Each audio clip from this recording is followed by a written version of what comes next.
ఏమండి happy teachers day అండి. సాయంత్రం ఇంకో రండి. ఇవాళ సంత అండి. సంతకి వెళ్ళి కాయగూరలు తీసుకురావాలి. మొన్న ఒక ఆవిడ మోసం చేసి చూసారు. ఆవిడ దగ్గరికి అయితే అసలు వెళ్ళొద్దండి. మొన్న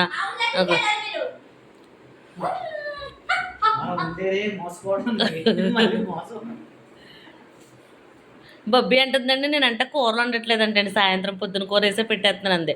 ఇప్పుడు అండి కొన్ని కూరగాయలు ఉన్నాయి, మీకు చూపిస్తానండి. ఇదిగోండి మాస్టర్, మూడు దొండకాయలు ఉన్నాయండి. ముగ్గురికి 3 దొండకాయలు. 3 దొండకాయలు ఉన్నాయి. 3 ఏంటంటే 3 కూరలు ఎలా వండండి బాబు? 3 దొండకాయ 3 కూరలు అంటే ఒకేలా.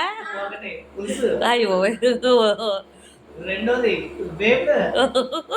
మూడోది మంచి మసాలా వేసి అయితే సరిపోతే ఈ వారం.